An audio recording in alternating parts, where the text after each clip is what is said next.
ও পর্দার অন্তরালের মা বোনেরা, আজকের মাকে আমরা কিরকম ব্যবহার করি? এই হযরত বায়েজিদ, ইমাম বায়েজিদ রাহমাতুল্লাহি আলাইহি ওলিউল আকতাব, বড় একজন আল্লাহর ওলি। রাত্রের নিশীতে মার পানির পিপাসা লাগছে। বায়েজিদ ছেলেকে ডাকি বলে, হে বায়েজিদ, আমি পানি খাবো, আমার পিপাসা লাগছে, আমার জন্য একটু পানি নিয়ে আসো, আমার জন্য একটু কি নিয়ে আসো? পানি নিয়ে আসো। বায়েজিদ ছেলে বিছনা থেকে উঠে কলসির কাছে গেল। দেখা যায় ওই কলসির মধ্যে পানি নাই। কলসির মধ্যে কি নাই? পানি নাই। এখন বায়েজিদের মন ছটফট ছটফট করে, মা আমার কাছে পানি চাইলো, আমি যদি মাকে পানি দিতে না পারি, এই মা পানি না খাই যদি দুনিয়া থেকে চলে যায়, তাহলে আমার উপর কি অভিশাপ হবে? রাত্রে 1টা বাজে, শীতের দিন, মাঘ মাসের শীতের দিন। ছোট্ট ছেলে এই বায়েজিদ ঘর থেকে বের হয়ে গেল। বের হয়ে অনেক দূর চলে গেল। অনেক দূর চলে যাওয়ার পর একটা ছাড়া দিয়ে কিছু অল্প অল্প ঝর্ণা দিয়ে পানি পড়তেছিল। আর বায়েজিদ ওইখান থেকে অনেক লম্বা সময় নিয়ে একটু পানি নিল। আর পানি নেওয়ার পর এই পানি নিয়ে বাড়িতে আসলেন। বাড়িতে আসি দেখে মা আবার ঘুমাই গেছে। মা আবার কি হয়ে গেলেন? কথা বলেন না, মা কি হয়ে গেছে? ঘুমাই গেছে।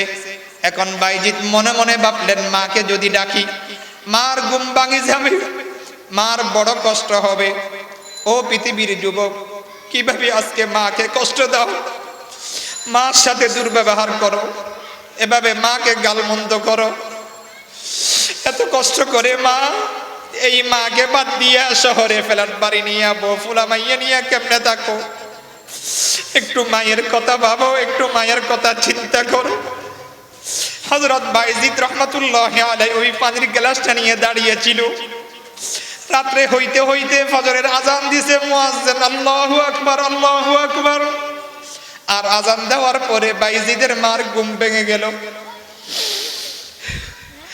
মা দেখে ছোট্ট ছেলে বায়েজিদ পানির গ্লাস নিয়ে দাঁড়িয়ে আছে।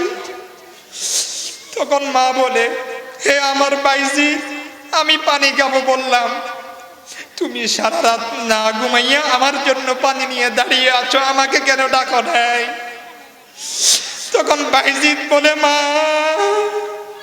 যদি তোমাকে ডাকি তোমার ঘুম ভেঙে যাবে, তোমার কষ্ট হবে। তুমি মাকে যদি কষ্ট দিই, আল্লাহ নারাজ হবে। আল্লাহ কি হবে? নারাজ হবে। এই জন্য আমি তোমার ঘুম ভাঙি নাই, তোমাকে ডাকি নাই। এরপরে মা বায়েজিদের হাতের থেকে পানি নিয়ে পানি পান করলেন। আর পানি পান করে আল্লাহর দরবারে দোয়া করে দিলেন, ও মালিক, আমার এই ছোট্ট ছেলে বায়েজিদকে তুমি তোমার ওলি বানাইয়া দাও, তোমার খাস বান্দা হিসেবে কবুল মঞ্জুর করে নাও। ওই মায়ের দোয়া বায়েজিদের জন্য এমন কবুল হয়েছে, এমন কবুল হয়েছে, কিয়ামত পর্যন্ত মানুষ বায়েজিদের নাম নিবে। সকল বলেন সুবহানাল্লাহি ওয়া বিহামদিহি। ও যুবক, মায়ের খেদমত করার দরকার আছে কিনা একটু বড় করে বলো। মা এত বড় দামি, মা চেয়ে দামি এই পৃথিবীতে আর কিছু নাই। আজকে আমরা মাকে কত কষ্ট দিচ্ছি, মাকে কত নির্যাতন করি। এই মজলিসে আমাদের কতজনের মা নাই আমি জানি না। ও দুস্থ আবাব, ও মুসলমান, ও পর্দানশী মা বোনেরা, একটু বালামতে খেয়াল করো, মাকে কষ্ট দিও না। রাজা রব্বি ফি রাজাল ওয়ালিদি, যার উপর, যে ছেলে সন্তানের উপর পিতামাতা সন্তুষ্ট, ও তার উপর আল্লাহ সন্তুষ্ট।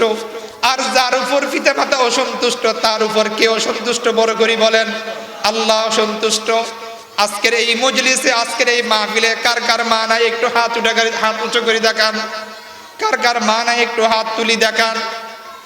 ও আল্লাহ, তোমার বান্দারা এখানে আসছেন, হাত নামান।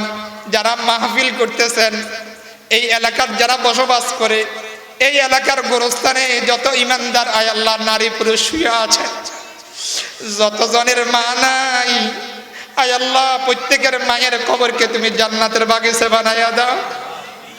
আমি একজন মা হারা সন্তান, খুব অল্প সময় আমি আমার মাকে হারাইলাম। আজকে এই চেয়ারে বসলাম, এটা মায়ের দোয়া।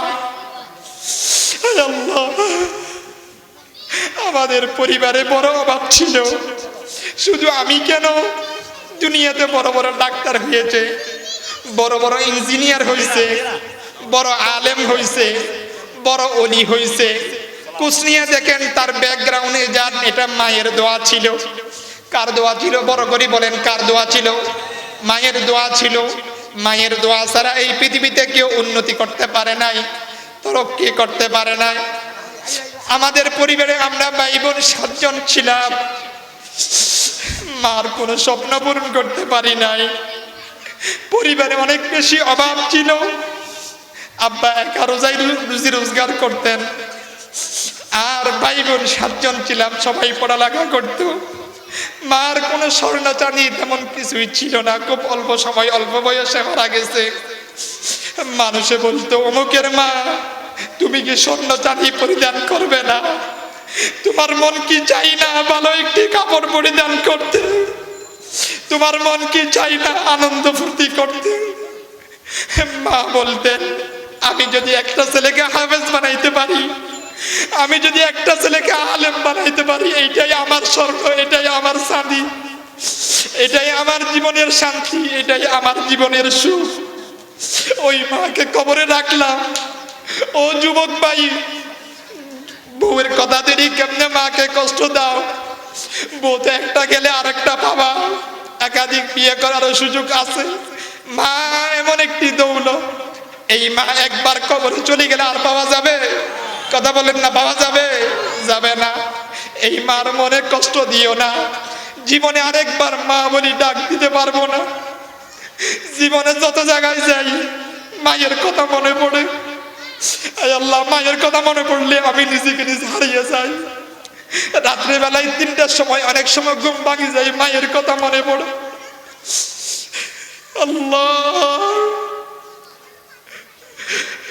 আল্লাহ তাআলা বলেন মহাগ্রন্থ আল কোরআনের 17 নং সূরাতুল বনি ইসরাঈল আয়াতে আল্লাহ তাআলা বলেছেন একটি কমন আয়াত পিতামাতা সম্পর্কে, ওয়াকাদা রাব্বুকা আল্লা তা'বুদু ইল্লা ইয়্যা।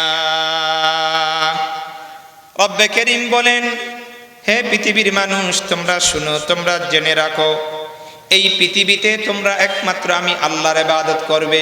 কার ইবাদত করবে? একমাত্র আল্লাহর ইবাদত করবে।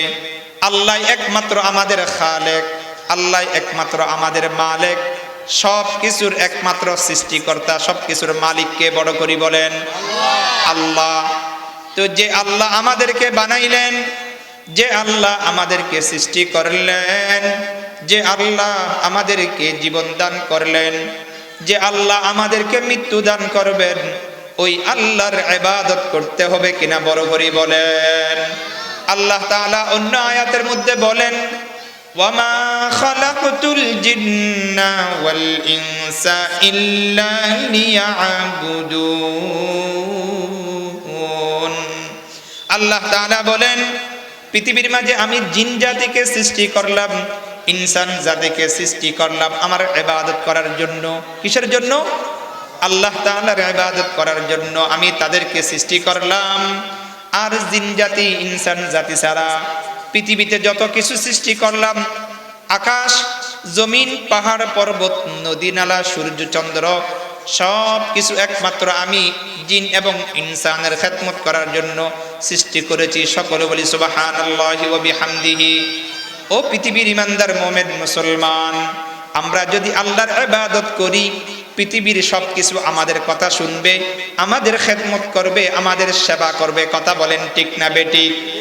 আর যদি আল্লাহ তাআলা আমাদেরকে দুনিয়াতে যেই কাজের জন্য পাঠিয়েছেন, আল্লাহর ইবাদত করার জন্য, আল্লাহর দাসত্ব করার জন্য, এটা যদি আমরা না করি, পৃথিবীর কোনো উৎপাদন হবে না, আকাশ থেকে বৃষ্টি হবে না, সূর্য আলো দিবে না, এভাবে কোনো কিছু আমাদের কথা শুনবে না, আমাদের খেদমত করবে না। এই জন্য আমরা একমাত্র ইবাদত করব কার? আল্লাহর। সিজদার মালিক কে বড় করি বলেন আল্লাহ। প্রশংসার মালিক একমাত্র কে? আল্লাহ। এই জন্য সবসময় আল্লাহর প্রশংসা করব, সবসময় আল্লাহর ইবাদত করব। এরপরে 2 নম্বর বিষয় আল্লাহ তাআলা বলেন, ওয়াবিল ওয়ালিদাইনি ইহসানা। ও পৃথিবীর ইমানদার মুমিন মুসলমান, আমি তোমাদেরকে 1 নম্বরের কথা বললাম আমার ইবাদত করার জন্য। 2 নম্বর তোমাদেরকে বললাম তোমরা তোমাদের পিতা মাতার সাথে সদাচরণ করো। পিতা মাতার সাথে কি করো? সদাচরণ করো, তাদের সাথে ভালো ব্যবহার করো, তাদের উপর ইহসান করো। হুজুর ইহসান কি জিনিস? পিতা মাতার সাথে কিভাবে সদাচরণ করব? আল্লাহ তাআলা বলেন ইম্মা ইয়াবলুগান্না ইনদাকাল কিবারা আহাদুহুমা আও কিলাহুমা। ও পৃথিবীর ইমানদার মুমিন মুসলমান, শুনো শুনো, যদি তোমার পিতামাতা উভয়জন অথবা কোনো একজন তারা যদি বার্ধক্যে পৌঁছে, তাদের বয়স হয়ে যায়, কি হয়ে যায়? বয়স হয়ে যায়, তখন ফালা তাকুল্লাহুমা উফ, তাদের কোনো কর্মকাণ্ডের কারণে, তাদের কোনো কারণে, তাদের কোনো কাজের কারণে, কোনো কর্মকাণ্ডে তুমি উফ এবং উহ আর আহ এইরকম শব্দ তোমরা বলবা না। এটা কার হুকুম? আল্লাহর হুকুম। বড় করে বলেন কার হুকুম? আল্লাহর হুকুম। আল্লাহ তাআলা বলেছেন মা বাবার সাথে ইহসান করো, সদ্য ব্যবহার করো। কিভাবে করব? তাদের কোনো কর্মকাণ্ডে, কোনো কাজের মধ্যে উফ উফ এইরকম শব্দ তোমরা বলবো না। 1 নম্বর ওয়ালা তানহারহুমা। আল্লাহ তাআলা বলেন ও পৃথিবীর ইমানদার মুমিন মুসলমান, তোমাদেরকে 2 নম্বর আদেশ দিচ্ছি ইহসানের। মা বাপকে তোমরা দমক দিও না, পিতা মাতাকে তোমরা কি দিবে না? দমক দিও না। তাদের সাথে বড় গলায় কথা বলবে না, তাদের সাথে রাগান্বিত হয়ে কথা বলবে না, তাদের সাথে নরম সুরে ভদ্রতার সহিত সুন্দরভাবে মা বাবার সহিত কথা বলবে। ওয়াকুল্লাহুমা কওলান কারীমা। 3 নম্বর তাদের সাথে সম্মান সূচক ভদ্রতার সহিত তাদের সাথে আলাপ আলোচনা করবে, কথাবার্তা বলবে। তাহলে কয়টা পাইলেন? 3টা। মা বাবার সাথে কিভাবে ইহসান করব? 3 প্রকারের। 1 নম্বর তাদের কোনো কাজে উফ আপ এবং উফ বলবো না। মা বাবার কোনো কাজে কি বলবো না? উফ বলবো না। কি বলবো না? উফ বলবো না। যেই রকম আমরা ছোট ছিলাম, মা বাবাকে কত কষ্ট দিলাম, মা বাবা আমাদের জন্য কত কষ্ট সহ্য করলেন, কোনোদিন উফ এই কথা বলছেন নাকি? বলে নাই। তারা যেই রকম আমাদের ছোট অবস্থায় উফ এবং উফ বলে নাই, আমরা যখন তারা বৃদ্ধ হয়ে গেছে তাদের কোনো কর্মকাণ্ডে উফ এবং উফ এইরকম শব্দ বলতে পারবো না, আল্লাহ তাআলা নিষেধ করেছেন। 2 নম্বর তাদেরকে দমক দিয়ে কোনো কথা বলা যাবে না, দমক দিয়ে কোনো কথা বলা যাবে না। 3 নম্বর তাদের সাথে নরম সুরে ছোট আওয়াজে সুন্দরভাবে, যাতে কোনো বেয়াদবি না হয় সেইভাবে কথা বলতে হবে। আর কি আল্লাহ তাআলা বলেন 23 নং আয়াত ওয়াখফিদ লাহুমা জানাহাদ দুল্লি মিনার রাহমা। তোমাদের বাজুকে এবারে তোমাদের মাথাকে তাদের সামনে অবনত করে দাও, তাদের সামনে বিনয়ী হও। তাদের সামনে কি হও? বিনয়ী হও। মা বাবার সামনে নত হইয়া যাও। কি রকম নত হবে? মুফাসসিরিন کرام হযরত লেখেন একজন গোলাম তার মালিকের সামনে যেই রকম নত হয়ে যায়, একজন চাকর তার মালিকের সামনে যেই রকম শ্রদ্ধাবোধ নিয়ে কথা বলে, ও পৃথিবীর ইমানদার মুমিন মুসলমান, তোমার মালিকের চেয়েও এভাবে, তোমার সব কিছুর চেয়েও তোমার মা বাবা অনেক অনেক বেশি দামি। তাদের সাথে তুমি এভাবে নরম সুরে নমনীয়ভাবে ভদ্রতার সহিত কথাবার্তা বলো, মুহাব্বতের দৃষ্টিতে তাদের উপর তাকাও। সকলে বলি সুবহানাল্লাহি ওয়া বিহামদিহি। আর কি? এবং তোমার মা বাবার জন্য যখন 5 ওয়াক্ত নামাজ পড়বে, শুধু 5 ওয়াক্ত নামাজ নয়, সব সময় মা বাবার জন্য দোয়া করবে। আমার মুখে মুখে বলেন রব্বির হামহুমা, পড়েন রব্বির হামহুমা কামা রব্বায়ানি সগীরা। আল্লাহ তাআলা বলেন ও পৃথিবীর ইমানদার মুমিন মুসলমান, তুমি যখন ছোট ছিলা তখন এভাবে তোমার মা তোমার জন্য কত কষ্ট করলেন, কত পরিশ্রম করলেন, তোমাকে কত আদর করলেন, কত স্নেহ করলেন, কত মায়া মমতা করলেন।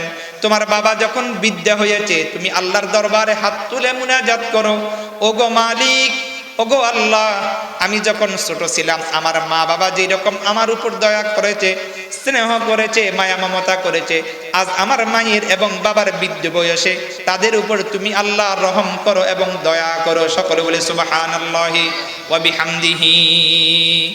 এভাবে শুধু তাই নয়, হাদিস শরীফের মধ্যে আসছে قال النبي صلى الله عليه وسلم من أحق الناس بحسن صحابتي فأجابه الرسول الكريم أمك একজন সাহাবী আল্লাহর নবীর দরবারে আসলেন, আসিয়া বলে ইয়া রাসূলুল্লাহ ইয়া হাবিবাল্লাহ, আমার তো পৃথিবীতে অনেক বন্ধু বান্ধব আছে, অনেক ভাই ব্রাদার আছে, অনেক আপনজন আছে, পিতামাতা আছে, অনেক আত্মীয় স্বজন আছে, কার সাথে আমি সবচেয়ে ভালো ব্যবহার করব, কার সাথে সবচেয়ে সুন্দর আচরণ করব? রাসূল আকরাম সাল্লাল্লাহু আলাইহি ওয়াসাল্লাম বলেন ফাআজাবাহুর রাসূলুল কারীম উম্মুকা, তোমার মায়ের সাথে। কার সাথে? কথা বলেন না, কার সাথে? মায়ের সাথে।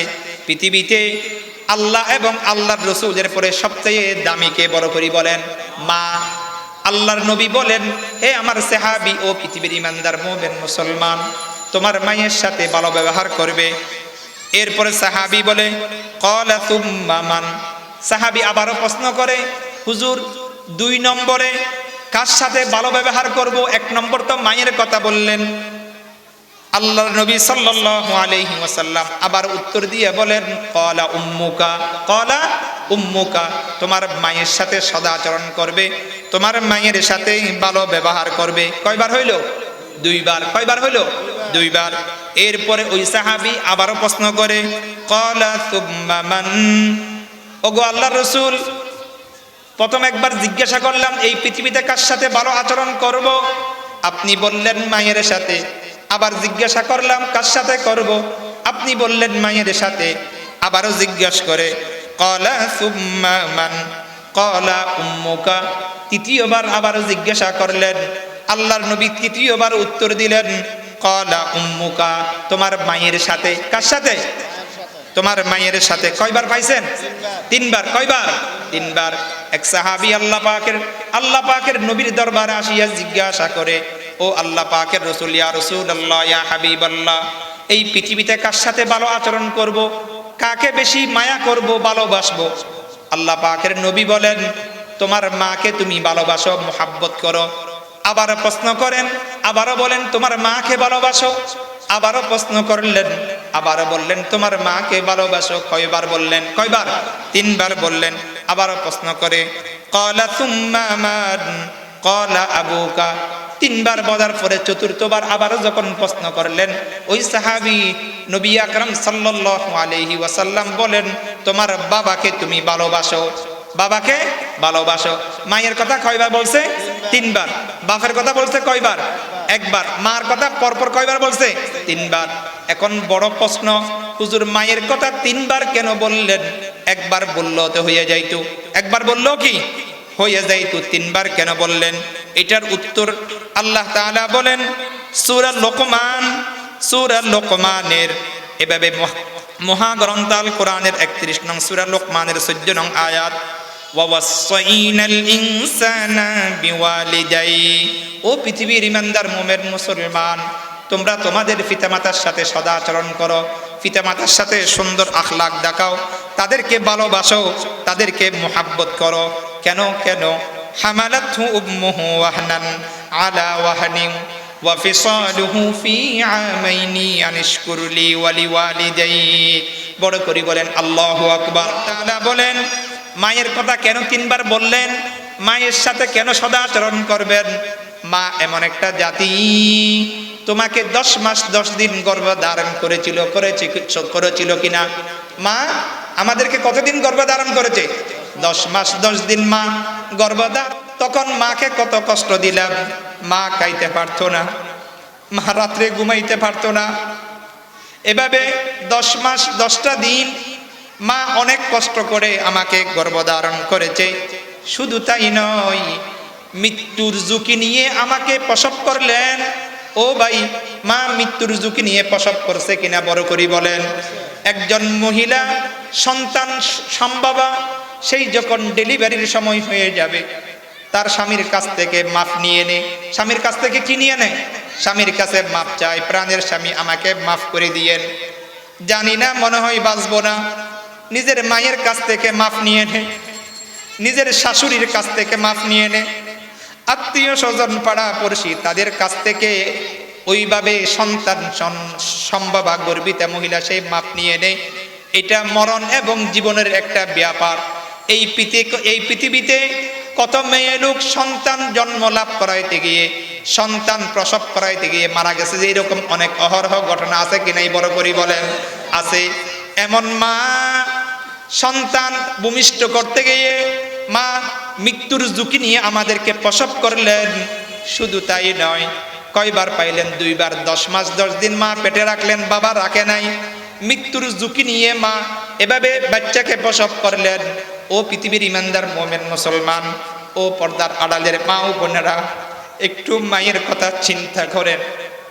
মা যখন 10 মাস 10 দিন বাচ্চাকে পেটে নিল, আর 10 মাস 10 দিন বাচ্চাকে পেটে নেওয়ার পরে কত কষ্ট করে মৃত্যুর ঝুঁকি নিয়ে বাচ্চাকে প্রসব করে, যখন বাচ্চা হওয়ার পর বাচ্চাকে যখন দেখে, মার 10 মাস 10 দিনের কষ্ট এবং এই মৃত্যুর ঝুঁকি নিয়ে প্রসব করার কষ্ট মা ভুলি যায়। সুবহানাল্লাহি ওয়া বিহামদিহি।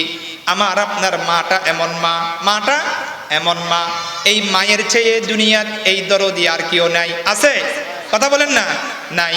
শুধু তাই নয়, মা কত কষ্ট করে এভাবে দুনিয়াতে আসার পর আবার লাগাতার 2 বছর পর্যন্ত আমাকে দুধ পান করিয়েছেন কিনা? বড় করে বলেন।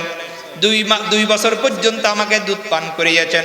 শুধু তাই নয়, ও যুবক ভাই, ও ইমানদার মোমেন মুসলমান ব্যবসায়ী বন্ধুগণ, আজকে যাদের উদ্দিকে মাহফিল, তাদেরকে বলছি, ও পর্দার অন্তরালের মা বোনেরা, আপনাদেরকে বলছি, এই মা এমন শীতের দিন যাদের বাচ্চা আছে তারা জানে, রাতের 1টা বাজে, শীতের দিন বাচ্চা পেশাব করে দিছে। কি করে দিছে? পেশাব করে দিছে, পায়খানা করে দিছে। ছোট বাচ্চা কখন পেশাব করবে, কখন পায়খানা করবে কাউকে বলে নাকি? বলে না। রাত্রে 1টা বাজে মা ঘুমাইতে গেল, হঠাৎ করে বাচ্চা পেশাব করে দিল। মা বাচ্চাকে দোয়াই মুছি, নিজে কাপড় চোপড় পরিবর্তন করে আবার ঘুমের ঘরে রাখি দিল। আবার ডান পাশে রাখছে, আবারও পেশাব করে দিল। এরপর মা আবারও ছেলে সন্তানকে দোয়াই মুছে আবারও নিজে এভাবে পোশাক পরিচ্ছদ পরিবর্তন করে এবার ছেলেকে বুকে উঠাই নিল। কোথায় উঠাই নিল? বুকে উঠাই নিল। আবারও ফজর হওয়ার আগে আগে ওই মায়ের বুকের মধ্যে পেশাব করে দিছে, পায়খানা করে দিছে। এরকম হয় কি না হয়? ও পর্দার অন্তরালের মা বোনেরা, ও যুবক ভাইরা, এমন মাকে কেমনে আজকে আমরা কষ্ট দিই? এমন মায়ের কথা কেমনে আমরা মনে করি না, মনে পড়ে না? কি বলবো? হাদিসের মধ্যে ঘটনা আসছে, ওই যে এই হাদিসের মধ্যে এই জন্য 3 বার মায়ের কথা বলা হয়েছে। বাবার চেয়ে মা বেশি কি করেন? কষ্ট করেন। মায়ের হক অনেক অনেক বেশি। এই জন্য হাদিসের মধ্যেও 3 বার আল্লাহর নবী উম্মুকা কয়বার বললেন? 3 বার বললেন। তার কারণ হলো মা 10 মাস 10 দিন আপনাকে গর্ভ রেখেছেন, গর্ভধারণ করেছেন, মৃত্যুর ঝুঁকি নিয়ে আপনাকে প্রসব করেছেন, দুনিয়াতে মুখ দেখাইয়েছেন। এরপরে মা আবার আপনাকে 2 বছর পর্যন্ত দুধ পান করিয়েছেন। সকলে বলি সুবহানাল্লাহি ওয়া বিহামদিহি। শুধু তাই নয়, হাদিস শরীফের মধ্যে আসছে, এই যে বললাম হযরত আল্লাহর ওলি বাইজিদ বুস্তামি রাহমাতুল্লাহি আলাইহি, ওনার ঘটনা আপনারা জানেন কি না জানি? কথা বলেন, বাইজিদ বুস্তামির ঘটনা জানেন কি না জানেন? এই যে বললাম, একটি গ্লাস পানির ফলে বাইজিদেরই কোলে তুলে হাত তুলে মা বলে বাইজিদের ওলি বানাও। এই মায়ের দোয়ার কারণে বাইজিদ আজকে বিশ্ব ওলি হয়ে গেছে। ঘটনাটি কি ছিল? এই ঘটনাটি এত চমৎকার ছিল। পর্দার অন্তরালের মা বোনেরা, আজকের মাকে আমরা কি রকম ব্যবহার করি? এই হযরত বাইজিদ, ইমাম বাইজিদ রাহমাতুল্লাহি আলাইহি ওলিউল আকতাব, বড় একজন আল্লাহর ওলি। রাত্রের নিশীতে মার পানির পিপাসা লাগছে। বাইজিদ ছেলেকে ডাকি বলে, হে বাইজিদ, আমি পানি খাবো, আমার পিপাসা লাগছে, আমার জন্য একটু পানি নিয়ে আসো। আমার জন্য একটু কি নিয়ে আসো? পানি নিয়ে আসো। বাইজিদ ছেলে বিছনা থেকে উঠে কলসির কাছে গেল। দেখা যায় ওই কলসির মধ্যে পানি নাই। কলসির মধ্যে কি নাই? পানি নাই। এখন বাইজিদের মন ছটফট ছটফট করে, মা আমার কাছে পানি চাইলো, আমি যদি মাকে পানি দিতে না পারি, এই মা পানি না খাই যদি দুনিয়া থেকে চলে যায়, তাহলে আমার উপর কি অভিশাপ হবে? রাত্রে 1টা বাজে, শীতের দিন, মাঘ মাসের শীতের দিন। ছোট্ট ছেলে এই বাইজিদ ঘর থেকে বের হয়ে গেল। বের হয়ে অনেক দূর চলে গেল। অনেক দূর চলে যাওয়ার পর একটা ছাড়া দিয়ে কিছু অল্প অল্প ঝর্ণা দিয়ে পানি পড়তেছিল। আর বাইজিদ ওইখান থেকে অনেক লম্বা সময় নিয়ে একটু পানি নিল। আর পানি নেওয়ার পর এই পানি নিয়ে বাড়িতে আসলেন। বাড়িতে আসি দেখে মা আবার ঘুমাই গেছে। মা আবার কি হয়ে গেলেন? কথা বলেন না, মা কি হয়ে গেছে? ঘুমাই গেছে। এখন বাইজিদ মনে মনে ভাবলেন, মাকে যদি ডাকি মার ঘুম ভাঙি যাবে, মার বড় কষ্ট হবে। ও পৃথিবীর যুবক, কিভাবে আজকে মাকে কষ্ট দাও, মার সাথে দুর্ব্যবহার করো, এভাবে মাকে গালমন্দ করো, এত কষ্ট করে মা, এই মাকে বাদ দিয়া শহরে ফ্ল্যাট বাড়ি নিয়ে বউ ফুলা মাইয়া নিয়ে কেমনে থাকো? একটু মায়ের কথা ভাবো, একটু মায়ের কথা চিন্তা করো। হযরত বাইজিদ রহমাতুল্লাহি আলাইহি ওই পানির গ্লাসটা নিয়ে দাঁড়িয়েছিল। রাত্রে হইতে হইতে ফজরের আজান দিছে মুয়াজ্জিন, আল্লাহু আকবার, আল্লাহু আকবার। আর আজান দেওয়ার পরে বাইজিদের মার ঘুম ভেঙে গেল। মা দেখে ছোট্ট ছেলে বাইজিদ পানির গ্লাস নিয়ে দাঁড়িয়ে আছে। তখন মা বলে, হে আমার বাইজিদ, আমি পানি খাবো বললাম, তুমি সারা রাত না ঘুমাইয়া আমার জন্য পানি নিয়ে দাঁড়িয়ে আছো, আমাকে কেন ডাকো নাই? তখন বাইজিদ বলে, মা, যদি তোমাকে ডাকি তোমার ঘুম ভেঙে যাবে, তোমার কষ্ট হবে। তুমি মাকে যদি কষ্ট দিই আল্লাহ নারাজ হবে। আল্লাহ কি হবে? নারাজ হবে। এই জন্য আমি তোমার ঘুম ভাঙি নাই, তোমাকে ডাকি নাই। এরপরে মা বাইজিদের হাতের থেকে পানি নিয়ে পানি পান করলেন। আর পানি পান করে আল্লাহর দরবারে দোয়া করে দিলেন, ও মালিক, আমার এই ছোট্ট ছেলে বাইজিদকে তুমি তোমার ওলি বানাইয়া দাও, তোমার খাস বান্দা হিসেবে কবুল মঞ্জুর করে নাও। ওই মায়ের দোয়া বাইজিদের জন্য এমন কবুল হয়েছে, এমন কবুল হয়েছে, কিয়ামত পর্যন্ত মানুষ বাইজিদের নাম নিবে। সকলে বলেন সুবহানাল্লাহি ওয়া বিহামদিহি। ও যুবক, মায়ের খেদমত করার দরকার আছে কিনা একটু বড় করে বলো। মা এত বড় দামি, মা চেয়ে দামি এই পৃথিবীতে আর কিছু নাই। আজকে আমরা মাকে কত কষ্ট দিচ্ছি, মাকে কত নির্যাতন করি। এই মজলিসে আমাদের কতজনের মা নাই আমি জানি না। ও দুস্তাবাব, ও মুসলমান, ও পর্দার সীমা বোনেরা, একটু বালামতে খেয়াল করো, মাকে কষ্ট দিও না। রাজা রব্বি ফি রাজাল ওয়ালিদি, যার উপর, যে ছেলে সন্তানের উপর পিতামাতা সন্তুষ্ট, ও তার উপর আল্লাহ সন্তুষ্ট। আর যার উপর পিতামাতা অসন্তুষ্ট, তার উপর কে অসন্তুষ্ট? বড় করি বলেন, আল্লাহ সন্তুষ্ট। আজকের এই মজলিসে, আজকের এই মাহফিলে কার কার মা নাই একটু হাত উঁচু করে দেখান। কার কার মা নাই একটু হাত তুলি দেখান। ও আল্লাহ, তোমার বন্দারা এখানে আসছেন, হাত নামান। যারা মাহফিল করতেছেন, এই এলাকার যারা বসবাস করে, এই এলাকার গোরস্থানে যত ইমানদার আয় আল্লাহ নারী পুরুষ শুয়ে আছে, যতজনের মা নাই আয় আল্লাহ, প্রত্যেকের মায়ের কবরকে তুমি জান্নাতের বাগিচা বানাইয়া দাও। আমি একজন মা হারা সন্তান, খুব অল্প সময় আমি আমার মাকে হারাইলাম। আজকে এই চেয়ারে বসলাম, এটা মায়ের দোয়া। আল্লাহ,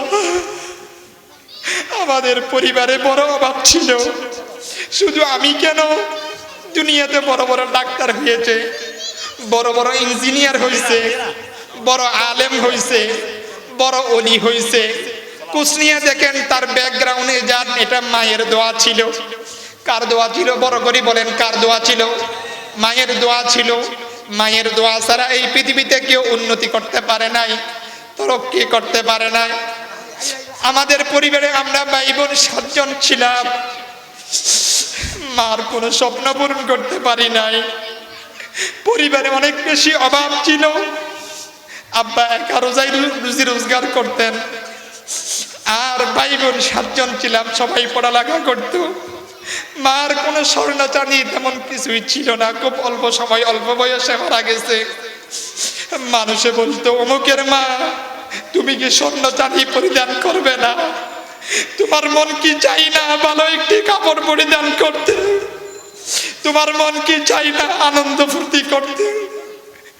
মা বলতেন আমি যদি একটা ছেলেকে হাফেজ বানাইতে পারি, আমি যদি একটা ছেলেকে আলেম বানাইতে পারি, এইটাই আমার স্বর্গ, এটাই আমার শান্তি, এটাই আমার জীবনের শান্তি, এটাই আমার জীবনের সুখ। ওই মাকে কবরে রাখলাম। ও যুবক ভাই, বউয়ের কথা দেরি কেমনে মাকে কষ্ট দাও? বউ তো একটা গেলে আরেকটা পাবা, একাধিক বিয়ে করারও সুযোগ আছে। মা এমন একটি দৌলত, এই মা একবার কবরে চলে গেলে আর পাওয়া যাবে? কথা বলেন না, পাওয়া যাবে? যাবে না। এই মার মনে কষ্ট দিও না। জীবনে আরেকবার মা বলি ডাক দিতে পারবো না। জীবনে যত জায়গায় যাই মায়ের কথা মনে পড়ে। আল্লাহ, মায়ের কথা মনে পড়লে আমি নিজেকে নিজে হারিয়ে যাই। রাত্রিবেলায় 3টার সময় অনেক সময় ঘুম ভাঙি যায়, মায়ের কথা মনে পড়ে। আল্লাহ, আয় আল্লাহ, যেদিন থেকে আমার মা মারা গেছে, গত জুমাতেও আমি বলেছি, কোনোদিন আমি মসজিদের জুমার দিন যেখানে নামাজ পড়ি কোনোদিন দান বাক্স টাকা না দিয়ে থাকি না। মনে মনে নিয়ত করি এইখানে টাকা দিলে আমার মা কবরে খুশি থাকবে, কবরও ভালো থাকবে। এভাবে কোনো যদি গরিব অসহায় এতিম ভিক্ষুক ভিক্ষা চায়, পকেটে টাকা থাকলে তার টাকা দিই। মনে মনে ভাবি তার টাকা দেওয়া মানে আমার মাকে খুশি করা, আমার মা কবরে শান্তি পাওয়া, আমার মায়ের কবরটা জান্নাতের বাগান হয়ে যাওয়া। ও যুবক, তোমাদের মায়ের কবরটা জান্নাতের বাগান হোক, তোমরা চাও কি না চাও? কারা কারা নিজের মায়ের কবরটা জান্নাতের বাগান হোক, নিজের মা জান্নাতের ফেরদাউসের মেহমান হোক? কারা কারা চান? একটু হাত উঠান। আয় আল্লাহ, যদি মাকে জান্নাতুল এভাবে ফেরদাউসের মেহমান বানাইতে চান, মায়ের কবরকে জান্নাতের টুকরা বানাইতে চান, তাহলে দুটা কাজ করবেন। কয়টা কাজ? দুটা কাজ। 1 নম্বর, বেশি বেশি মায়ের জন্য ইসালি সওয়াব করবেন, মায়ের কবর জিয়ারত করবেন। ও পর্দার আড়ালের মা বোনেরা, মাকে হারাইলাম, মেয়েদের তো বেশি মন নরম, মায়ের জন্য আরো বেশি মন টান। মেয়ের দুঃখ মা ছাড়া এই পৃথিবীতে আর কেউ বুঝে না। ও পর্দার আড়ালের মা বোনেরা, যতটুক মাইকের আওয়াজ যাচ্ছে, এভাবে মায়ের জন্য কোরআন খতম করে করে ইসালি সওয়াব করবা। কি বলবো, আমাদের নবী দুনিয়াতে আসছেন, আমাদের নবীর দুনিয়াতে আসার 2 মাস আগে আমাদের নবীর বাপ মারা গেছে। কথা বলেন ঠিক না বেঠিক? এতিম হয়ে দুনিয়াতে আসছেন, বাবার কোনো আদর যত্ন স্নেহ মায়া মমতা তিনি পান না। আবার যখন 6 বছর 2 মাস আমাদের নবীর বয়স হয়ে গেল, তখন আমাদের নবীর মা হযরত আমানা দুনিয়া থেকে বিদায় হয়ে গেলেন। শিশু মুহাম্মদ বাবা ছাড়া দুনিয়াতে আসলেন। 6 বছর 2 মাস বয়সে মাকেও হারাইলেন, 8 বছর 2 মাস বয়সে দাদাকেও হারাইলেন। না বাবা আছে, না মা আছে, না ভাই আছে, না বোন আছে, দুনিয়াতে কেউ নাই, দাদাও নাই। খাজা আবু তালেব আমাদের নবীর দায়িত্বভার গ্রহণ করলেন। 6ষ্ঠ হিজরিতে আমাদের নবী যখন মক্কা থেকে মদিনায় গেলেন, ওই মদিনায় যাওয়ার পরে আবার মদিনা থেকে মক্কায় উমরা করার জন্য আসতে চেয়েছিলেন। এটাকে সুলহে হুদাইবিয়া বলে। এটাকে কি বলে? সুলহে হুদাইবিয়া বলে। তখন মক্কা মদিনার মাঝামাঝি একটা জায়গার নাম ইওয়া জায়গার নাম। এখানে একটা বনু জুরহাম গোত্র আছে। এই বনু জুরহাম গোত্রে আমাদের নবী হযরত রাসূল আকরাম সাল্লাল্লাহু আলাইহি ওয়াসাল্লামের আম্মা জান আমানা ওনার আত্মীয় ছিল। ওই আত্মীয়র সাথে সাক্ষাৎ করতে গিয়েছিলেন, সেখানে হযরত আমানা ইন্তেকাল করেন। আমাদের নবী যখন 1400 সাহাবী নিয়ে মক্কা থেকে এভাবে মদিনা থেকে মক্কায় আসেন উমরা করার জন্য। ও যুবক ভাই, তোমাদেরকে বলে যায়, তখন এই ইওয়া নামক গ্রামটিতে যখন আসেন এই এলাকায়, তখন আমাদের নবী এভাবে নিজের মায়ের কবর জিয়ারত করেন। যখন মায়ের কবর জিয়ারত করে আমাদের নবী, তখন কানতে কানতে কানতে কানতে এভাবে চোখ দিয়ে পানি বাহির হইতে হইতে দাড়ি মোবারক ভিজে গেলেন। শুধু তাই নয়, এভাবে পুরো জামা ভিজে গেলেন। সাহাবায়ে কেরামও কানতে লাগলেন। পিছনে ফিরে দেখে আমাদের নবী সাহাবায়ে কেরাম অসস্ত্র কানতেছে। আমাদের নবী জিজ্ঞাসা করে, ও আমার সাহাবী, তোমরা কেন কান্নাকাটি করো? বলো হুজুর, আপনি তো আমাদের আদরের দুলালি, আপনাকে ভালোবাসি, আপনাকে মহব্বত করি।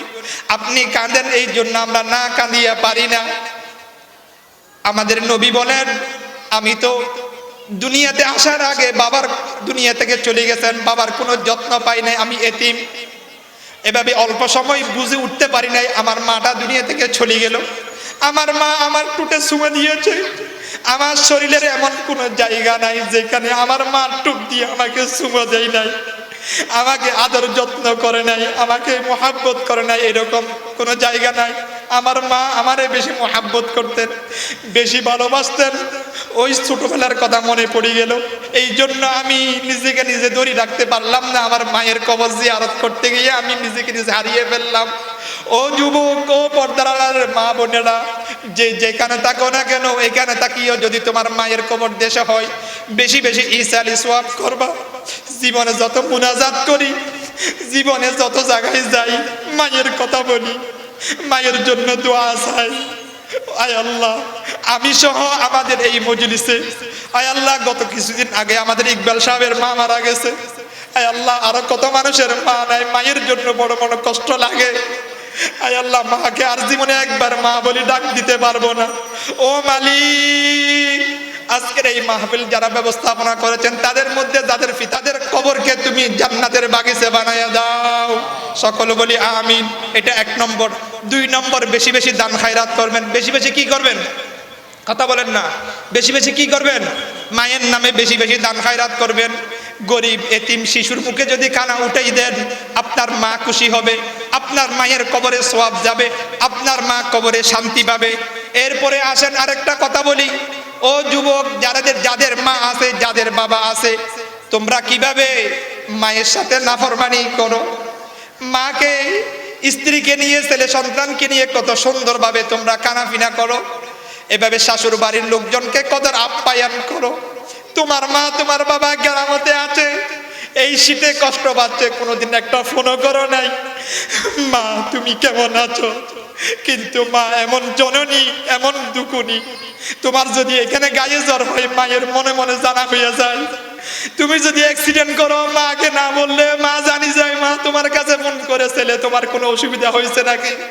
ছেলের যখন কোনো অসুখ বিসুখ হয়, কোনো আফত হয়, কোনো টেনশন করে, আয় আল্লাহ, তখন মা তার মধ্যে জানা হয়ে যায়, আল্লাহ জানাই দে। এরকম মা ঘুমাইলে ঘুম আসে না, এভাবে খানা খাইতে চাইলে খানা খাই না। এই জন্য পৃথিবীর ইমানদার মুমিন মুসলমান, যতদূর আমার মাইকের আওয়াজ যাচ্ছে, যুবক ভাই, তোমাদের হাতে ধরি, পায়ে ধরি, মাকে কষ্ট দিও না, মায়ের বদদোয়া নিও না। যদিও ব্যবসায়ী বন্ধুগণ, ব্যবসার মধ্যে উন্নতি করতে চাও, মায়ের দোয়া লও। কার দোয়া লও? মায়ের দোয়া লও। এভাবে হযরত ইমাম বায়জিদ রাহমাতুল্লাহি আলাইহির ঘটনা বললাম, তিনি মায়ের দোয়ার কারণে আজকে বিশ্ব ওয়ালি। যত বড় বড় অফিসার সবাই দেখবেন গরিবের ছেলে, এতিমের ছেলে, মার খেদমত করছে, সেবা করছে, মা যায় নামাজে পড়ি পড়ি দোয়া করছে, আজকে তারা লক্ষ কোটি কোটি টাকার মালিক হয়েছে।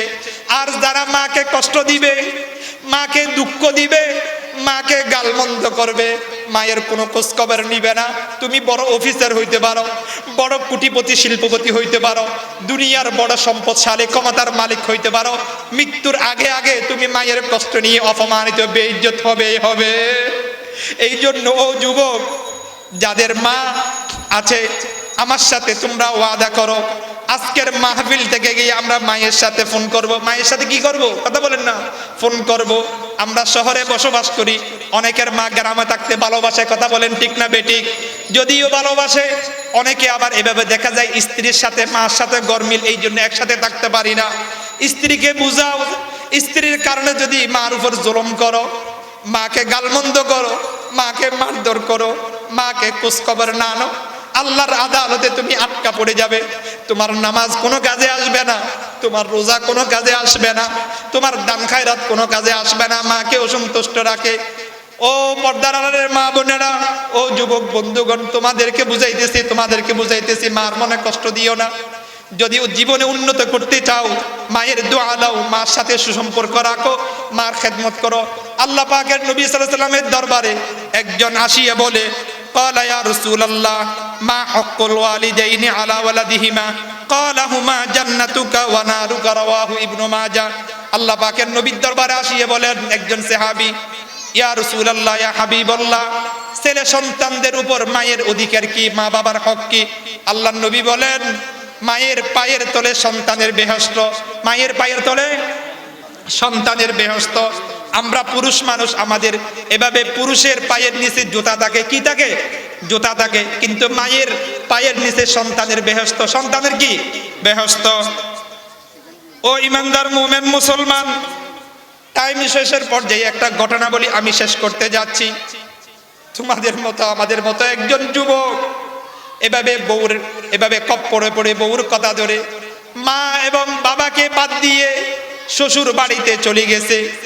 একদিন, 2 দিন, 3 দিন নয়, পরিবারের একমাত্র ছেলে, আর কোনো মেয়ে সন্তান তাদের নাই। আল্লাহ, ওই ছেলে মা বাবাকে বাদ দিয়ে শ্বশুর বাড়িতে চলে গেছে। শ্বশুর বাড়িতে যাওয়ার পর অনেক দিন ছিল, খুব আরামে ছিল, সুখ শান্তিতে ছিল। কিছুদিন যাওয়ার পরে যুবক মানুষ, অল্প দিন হয়েছে, মাত্র বিয়ে করছে, কিন্তু তার যৌবনের একটা রোগ হয়েছে, যেই রোগের কারণে সেই স্ত্রীর সাথে আর সহবাস করতে পারে না, স্ত্রীর সাথে থাকতে পারে না। স্ত্রী তাকে বাদ দিয়ে অন্যত্র আরেকটা স্বামী গ্রহণ করলো, অন্যত্র আরেকটা স্বামী নিল। আর শ্বশুর শাশুড়ি, সংক্ষিপ্তভাবে বলছি, এই ছেলেকে ঘর থেকে বাহির করে দিল। এই ছেলে মা বাপকে বাদ দিয়া স্ত্রীকে নিয়ে 1-2 বছর নয়, 7 বছর ঘরের বাইরে ছিল। কতদিন? 7 বছর এভাবে ঘরের বাইরে ছিল। এইদিকে মা এবং বাবা, তারা দুইজন বৃদ্ধ বয়সী, কোনো রোজগার নাই, কোনো খামাই নাই। বাবার এমন বেশি অসুখ হয়েছে, বাবাকে চিকিৎসা করানোর জন্য কোনো টাকা পয়সা নাই। তাদের ঘর বিক্রি করে দিয়েছে, তাদের জায়গা সম্পদ অল্প স্বল্প যা ছিল এগুলা বিক্রি করে দিয়েছে, জমি কিছু নাই। এভাবে অতঃপর বাবা মারা গেল। এরপর স্ত্রী সেই স্বামীর কারণে এবং ছেলের এভাবে কারণে কাঁদতে কাঁদতে ছেলের মাতে সেই অন্ধ হয়ে গেল। ছেলের মা কি হয়ে গেছে? অন্ধ হয়ে গেছে। হযরত ইউসুফ আলাইহিস সালামের বাবা হযরত ইয়াকুব আলাইহিস সালাম ইউসুফ আলাইহিস সালামকে হারিয়ে কাঁদতে কাঁদতে অন্ধ হয়ে গেলেন। কাঁদতে কাঁদতে কি হয়ে গেছিলেন? অন্ধ হয়ে গেছিলেন। মা ছেলের জন্য কাঁদতে কাঁদতে অন্ধ হয়ে গেছিলেন। মার কোনো জমি জাটা নাই, কোনো বিড়া বাটি কিছু নাই, কোনো আত্মীয় স্বজন নাই। অপরের একটা ঘর, জুফটি ঘর, কাছারি ঘরে মা তাকে দিনের বেলা মানুষের কাছে ভিক্ষা চায়, চোখও দেখে না। ছেলের বাবা মারা গেল। অনেকদিন পর সারাদিন মা এলাকার মধ্যে ভিক্ষা করে মানুষের কাছে চায়। ও যুবক ভাই, এরকম অনেক মা আছে কি নাই? কথা বলেন না। আছে। অনেকের মা এরকম ভিক্ষা চায়, এভাবে ওই মা ভিক্ষা চায়। রাত্রেবেলা আসিয়া দোয়া করে, তাহাজ্জুদ পড়ে আল্লাহর কাছে দোয়া করে। কি দোয়া করে? আমার ছেলেকে আমার কাছে ফিরাই দাও, আমার ছেলেকে আমার কোলে ফিরাই দাও। ওই ছেলে শ্বশুরের ধাক্কা দিয়া, শ্বশুরে গলা ধাক্কা দিয়া শ্বশুর বাড়ি থেকে বাহির করে দিল। রাস্তা আসিয়া কন্দন করে মনে মনে ভাবে, হাইরে আমি কি করলাম? স্ত্রীর কথা ধরি, শ্বশুর শাশুড়ির কথা ধরি, আপন জননী মা বাবাকে ত্যাগ করে কত দূরে চলে আসলাম। তখন তো কোনো ফোন ছিল না, টেলিফোন ছিল না, খোঁজ খবরের কোনো সুযোগ ছিল না, অনেক দূরে চলে গেছে। ছেলে মনে মনে ভাবলো, মা আমাকে 10 মাস 10 দিন গর্ভে ধারণ করেছে, মৃত্যু ঝুঁকি নিয়ে মা আমাকে দুনিয়াতে প্রসব করেছে। যদি মায়ের ফা ধরি মাপ চাই হতা, মা আমাকে মাফ করবে। এই মা ছাড়া দুনিয়াতে আর কেউ নাই। ও যুবক, যদি কারো সাথে মায়ের সাথে দূরত্ব সৃষ্টি হয়ে থাকে, যদি মাকে কষ্ট দাও, মা তোমার সাথে কথা না বলে, মায়ের পাটা জড়াই তুমি মায়ের কাছে মাপ চাও, আল্লাহ যেই রকম মাফ করবে তোমার মাও তোমাকে মাফ করে দিবে। অনেক অনেক ঘটনা আছে। এইভাবে ছেলে গ্রামের বাড়িতে আসলেন। আসার পর দেখে এখানে কোনো ঘর বাড়ি নাই, এখানে কোনো কি নাই? কথা বলেন না। ঘর বাড়ি নাই। একটা রাখাল ছেলে তাদের বাড়ি বিটে যেটা ছিল এটার মধ্যে একটা বাগান করছে। একটা রাখাল ছেলে এখানে গরু এবং ছাগল পালে। ওই রাখালের কাছে আসিয়া জিজ্ঞাসা করে, ও রাখাল ভাই, এটা কি অমুকের বাড়ি ছিল নাকি? রাখাল বলে, হ্যাঁ হ্যাঁ, এটা তো অমুকের বাড়ি ছিল। ছেলে তার বাবার নাম ধরিয়ে বলে, তো এখন তারা কোথায়? রাখাল বলে, ভাই, বাড়ির যিনি মালিক ছিলেন মুরব্বী, উনি বেশি অসুস্থ হয়ে পড়ছেন। ওনার চিকিৎসা গ্রহণ করার জন্য বাড়ির সবকিছু বিক্রি করে দিয়েছেন। এবং তো ওই বাড়ির যেই বৃদ্ধা একজন মহিলা ছিল, ওই মহিলাটা একটু দূরে আরেকজনের বাড়িতে একটা কাছারি ঘরে, একটা জুফটি ঘরে থাকে। মহিলাটার নাকি একটা ছেলে ছিল, আমি শুনছি। ওই ছেলেটা মা বাবাকে ছেড়ে শাশুর বাড়িতে চলে গেছে। এই বৃদ্ধা মহিলা ছেলের জন্য কাঁদতে কাঁদতে এই মহিলাটা অন্ধ হয়ে গেল। আমি যদি ওই ছেলেকে পাইতাম, এমন বেয়াদব ছেলে নিজের এই বৃদ্ধা মা বাবাকে রেখে মা বাবার মনে কষ্ট দিয়ে বউয়ের কথা ধরে শাশুর বাড়িতে চলে গেছে, তারও যদি পাইতাম আমি এই ছুরি দিয়ে এই চাকু দিয়ে এমন বেয়াদবকে আমি জবাই করে দিতাম। এরপরে বলল উনি কোথায় থাকে, অমুক জায়গাতে থাকে। ছেলে মনে মনে ভাবলেন নিজের দুঃখের কথা, এভাবে নিজের বুড়ের কথা নিজে স্মরণ করতে করতে ছেলেও নিজেও কাঁদতেছে। তো ওই রাখাল বলল ওই বৃদ্ধা মহিলাকে রাত্রিবেলায় তুমি পাইতে পারো। সারাদিন সেই মানুষের ঘরে ঘরে ভিক্ষা চায়, রাত্রিবেলায় তার জুষ্টি ঘরের মধ্যে থাকে। ছেলে যখন সূর্য ডুবে গেল, রাতের অন্ধকার হয়ে গেল, আলো বাতাস সব অন্ধকার হয়ে গেল, ওইভাবে ওই জুফটিগড়ের কাছে গেল। যে দেখে ওই জুফটিগড়ের মধ্যে একজন বৃদ্ধা মহিলা, তার মা, উনি নামাজ পড়ে, উনি দোয়া করে, বিন বিন বিন বিন বিন বিন করে করে গড়ের থেকে জিকিরের আওয়াজ আসে, দোয়ার আওয়াজ আসে। এরপর মা নামাজ পড়লো। নামাজ পড়ার পর মা হাত তুলি মুনাজাত করে, ওগো দয়ার মালিক আল্লাহ, আমার এই বিদ্যা বয়সে স্বামীকে হারাই আমি বিধবা হয়ে গেলাম, আমাকে বিধবা বানাই দিলা। আর সন্তানটা হারাইয়া আমি চোখ অন্ধ হয়ে গেলাম, আমার সন্তানটাও নাই, বস্তুবিরা আমার কিছুই নাই, এই দুনিয়াতে আমার কেউ নাই, কোনো আপনজন নাই। আল্লাহ তোমার কাছে আমার কোনো এভাবে আবেদন নাই, তোমার কাছে কোনো নিবেদন নাই, তুমি যা করো তাই আমি খুশি, তুমি যেই হালতে রাখো ওই হালতে আমি খুশি। কথা বলেন, যেই হালত রাখে ওই হালতে কার শুকরিয়া আদায় করতে হবে? কার? আল্লাহর শুকরিয়া আদায় করতে হবে। মা বলে মুনাজাতের মধ্যে কাঁদি কাঁদি মা বলতেছে, ওগো মালিক, তোমার কাছে একটা ফরিয়াদ, একটা দরখাস্ত। আমার স্বামীটা মারা গেল, তিনি ছিল আমার আপনজন, একটা ছেলে ছিল, ছেলেটা অনেক দূরে চলে গেছে। এই মুহূর্তে যদি আমি মারা যাই, কে আমাকে গোসল দিয়াবে? আমার তো পরিবারের কেউ নাই, আমার কাফন দাফনের কাপড় কে পরিধান করাবে? আমাকে কবরে পরপুরুষে রাখবে নাকি? আল্লাহ, তুমি মেহেরবানি করে আমার ছেলেটাকে আমার কোলে ফিরাই দাও। মা এইরকম রাতের অন্ধকারে কান্নাকাটি করি করি মা দোয়া করে। ছেলে তখন দরজা খুলি বলে, মা আমি তো চলে আসছি। মায়ের পায়ে এভাবে জড়াই জড়ি মা থেকে, মা আমি ভুল করছি, ভুল করছি, ভুল করছি, মা তুমি আমাকে মাফ করে দাও। মা বলে, ও ছেলে, তোমাকে হারাই আমি অন্ধ হয়ে গেছি, তোমাকে আমি তো এখন আর দেখতে পাবো না। কত আদর তোমাকে করেছি, কত যত্ন তোমাকে করেছি, 10 মাস 10 দিন তোমাকে পেটে গর্ভধারণ করেছিলাম, এভাবে মৃত্যুর ঝুঁকি নিয়ে তোমাকে দুনিয়ার মুখ দেখাইয়েছিলাম, তোমাকে কত কষ্ট করি বুকের দুধ তোমারে খাওয়াই লালন পালন আমি করেছিলাম। তুমি আমাকে ছেড়ে বউয়ের কথা ধরে শ্বশুর বাড়ি চলে গেছো। এরপরে আমি আল্লাহর কাছে দোয়া করলাম। মা আল্লাহর কাছে দোয়া করে, ওগো আল্লাহ, আমার ছেলে যদি কিছু না থাকে, সে অসুস্থ হয়, আমার কোলে ফিরাই দাও। মানুষের ঘরে ভিক্ষা করে করে আমি আমার ছেলেকে খাওয়াইব। এরপর ছেলে এবং মা তার সাথে মিলিত হয়ে গেছে। ও যুবক, ও যুবক, বড় আফসোস লাগে, আমরা আজ নবীর আদর্শ বাদ দিয়ে দিয়েছি। বাবাকে বৃদ্ধাশ্রমে আমরা রাখি। আমি একজন বড় ব্যাংকের ম্যানেজার হইলাম, বড় পুলিশের অফিসার হইলাম, বড় ক্ষমতার মালিক হয়ে গেলাম, কুঠিপতি শিল্পপতি হলাম। ঢাকার বাড়িতে আমি ফ্ল্যাট বাড়ি নিয়ে থাকি, চিটাগাং বাড়িতে আমি ফ্ল্যাট বাড়ি নিয়ে থাকি। আমার প্রেস্টিজ নষ্ট হয়ে যাবে। আমার মা শহরে আসলে মানুষের সাথে মান সম্মান রক্ষা করে কথা বলতে পারবে না। আরে বেটা, তুমি কিসের মান সম্মান চাও মাকে বাদ দিয়া? যেই মায়ের কারণে তুমি আজকে কুটিপতি, যেই মায়ের কারণে তুমি আজকে এত ডিগ্রি অর্জন করেছো, এই মাকে তুমি বৃদ্ধাশ্রমে পাঠিয়ে কিভাবে তুমি এই শহরের বাসায় ছেলে মেয়েকে নিয়ে, আত্মীয় স্বজনকে নিয়ে কিভাবে তুমি আমোদ প্রমোদ করো? ও যুবক, তোমাদের পায়ে ধরছি। ও বর্দারাদের মা বোনেরা, তোমাদেরকেও বলছি, শাশুড়ির সাথে আমরা বেয়াদবি করব না। যতটুকু পারি শাশুড়ির সাথে মিলেজুলে থাকার চেষ্টা করব।